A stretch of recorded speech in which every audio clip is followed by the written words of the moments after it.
Well, hey friend. Sorry, it was not at the right angle. I wanted to just sit down here for a second. All right, I'm sure you're reading like the comment above. Sorry, I'm so out of breath. I just finished working out. And you're wondering like, am I selfish enough? Like, what the heck? I'm supposed to be selfless. I want to talk to you about that. Joy Bowen here, coming to you live, dripping in sweat from, I did PiYo today, you guys. It felt so good. I have been really sore, so I kind of felt like I needed to just do some good old-fashioned stretching along with cardio. And so that I'm like dripping, you guys. It's ridiculous, which it's so funny because a lot of people think you need to do like a crazy cardio intense, like Tabata, like not, well, Tabata's great, but like high impact cardio in order to be effective. Shoot, man, that PiYo, there's a drench workout. I swear I sweat more in that one than any other one. I think because you're upside down half the time and you're like having to balance and use other muscles and strength and all this other stuff that you wind up just like a river. Okay, so I want to talk to you today. Guys, as you're popping on, please help me feel not alone. Click on a like button or a love button or throw a comment down below. Say, yo, this is Joy and I'm tuning in from Texas, which is where I live. Because I love to say hi to people as they are jumping on Facebook Live. But, okay, so I'm reading this book. You probably can't see it because of the light. But it's called Get Over Your Damn Self. And I was talking to people yesterday. Oh, hello, thank you for the heart. I was talking to people yesterday about how, like, this book had me at hello. You know, like, there's some reads that you're, like, first page, and you're like, oh, this book gets me. Oh, my gosh. I would sit down with the author, Rami, and I would, like, love to take her out to lunch and just ask her questions and listen to her wisdom because she's so on point. But, okay, so I'm reading. I have to put on my reading glasses. Don't make fun of me. That's what happens when you get older. You have to wear these things. It's ridiculous, right? Most frustrating part about getting older. I can make my body stronger, but there's nothing I can do about my eyes. What is that? So if you know of, like, I picked these readers up at Target. They're just, like, whatever readers. If you know some really cute ones somewhere I can order, let me know, because I want cute ones. These are not cute enough. Okay, so let me tell you what I meant by that. So she's talking about goal setting and how, you know, I know this is, I'm a type A personality or red, ruby, whatever you want to call it. Like I'm a get stuff done kind of girl. Like, we'll, you know, just get stuff done. Like, I can get stuff done. And I love that. Like, I love it. But, you know, what I'm finding is in goal setting, when I first started as coaching, everyone would start, like, asking, like, what is your why? Like, what is your super emotional why? And I was like, well, I know my why. Like, I don't really have to, like, articulate it to anyone or whatever. But as I'm, like, working with people over the past 3 years, I'm realizing how important the why is. And so over the years, my why has evolved to where I have a very clear why of what's driving me to show up every day and help people. And so you know, sometimes I work with people and they'll say, well, I want to do this for my kids so I can be home with them or have more flexibility to, you know, do things with my kids when I want to instead of having to take vacation time, or I want to do this so that I can pay for college, that kind of thing. And what she said in here was like such an epiphany light bulb moment. And I think it applies to people who are making healthy lifestyle changes too. So hang on with me because I think there's a nugget here for everyone. So what she is saying is that, like, she says here, let me get my glasses. She says here, I'm a big believer that your why can't be about money, but it can be about what the money will do for you. And she goes on to say, like, we women, this was the epiphany. We women are programmed to do everything for others. And that's why this has to be about you. So basically, if you are doing something like building a business or getting healthy for someone else, like doing it for others won't be enough. You need a bulletproof why to get through the tough times. And that why has to be about you and for you. So, you know, she's talking about how she's working with this woman who her why was like, hey, I want to pay for college. And, but she was like not showing up and not doing what she needs to do.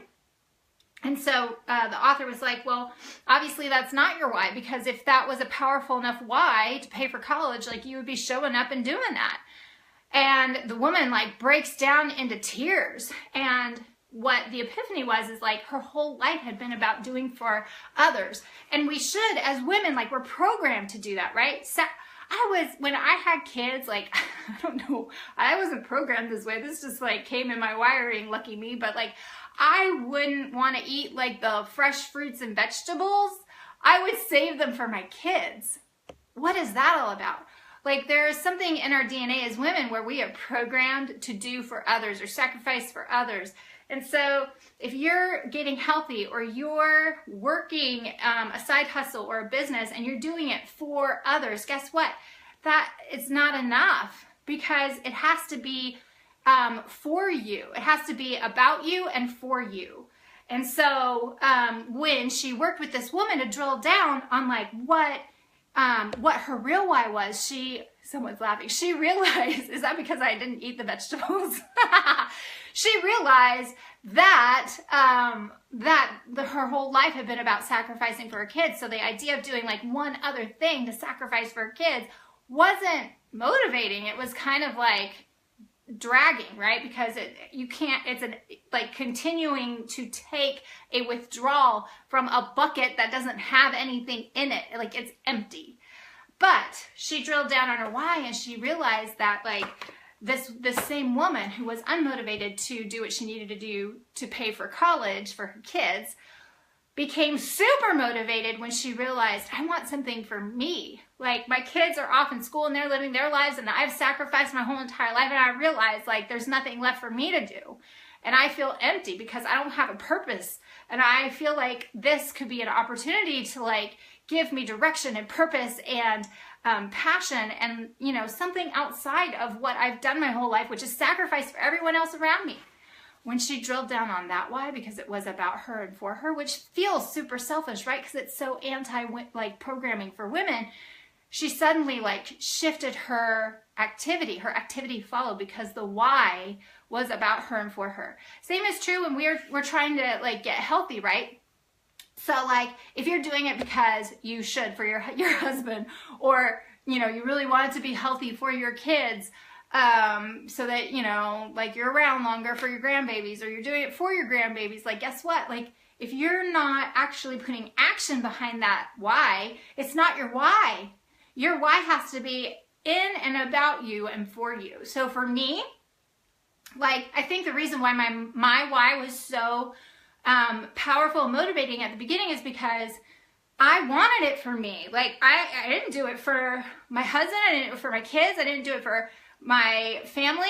I did it for me because I felt like an alien in my body following my major surgeries for my breast cancer diagnosis. And so I wanted to feel strong for me, powerful for me. I wanted to, you know, fit in my clothes again for me. Like I just wanted to have confidence for me. It was about like that journey, that first step was all about me. And because I was doing it for me, I showed up every day. You know, like I wasn't resentful for anyone that I was doing it for them or because of them, or no one's forcing me to. Nope, this journey is like all mine. And for whatever reason, like that was super powerful.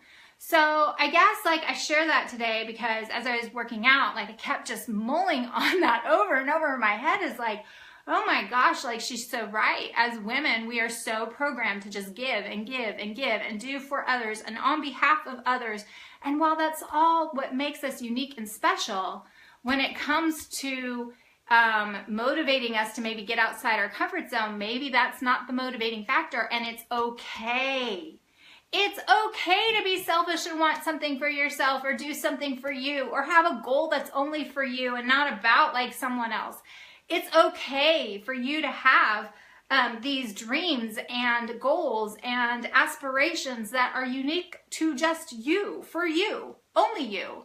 It doesn't have to be for anyone else or to be another drain on like an already empty bucket.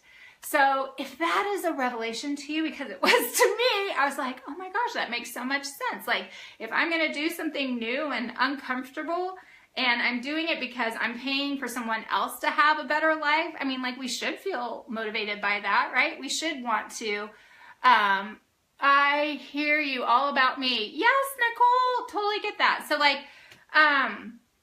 we should, like, it feels ick and bad almost, like, to even say it. Like, I don't want to do something new and uncomfortable because, you know, it's for my kids' college tuition. If that's not motivating you, it's because you probably have an empty bucket, and you probably need to drill down on a deeper why you are doing whatever it is you're doing in life, but why you are doing it for you. What is it bringing you? It's not selfish, it's actually needed. Like, you weren't really designed to constantly give from an empty bucket. We have to have things that fill us up to be able to give out. It's what I tell people, especially women, all the time. It's like taking time out for you and caring for your body and loving yourself well and eating the fruits and vegetables instead of saving them for your family. Like, that's not selfish. That's selfless, actually, because you are doing the hard work for yourself so that you're a better mom, a better wife, a better friend to people around you. And isn't that worth it? I think so. So anyway, thanks for sharing below your thoughts on that. And I thought it was a massive, like, moment. That's why this book is killing me, you guys. Totally killing me. It's a great read. Pick it up. It's called Get Over Your Damn Self, the No BS Blueprint to Building a Life-Changing Business. Pretty amazing stuff right there. Hey, Jana, yes, much needed. Guess that book is on the top of my list. Oh my gosh, only if you want a booty kick, girl. It's amazing. So anyway, yes, women, it's not selfish to have dreams, goals, and time for you. Claim that, own that today. Go on a walk, like outside here in Texas. It's gorgeous outside. I'm going to go meet with some friends and take some time out for me to fill up my bucket so I have more to give out to the world. And I hope you do the same. Comment below. Tell me what you think. Are you pouring out from an empty bucket? And is your why motivating you to make the life changes that you need to make, either in your business or your health or in relationships? All right? Talk to you soon. Bye.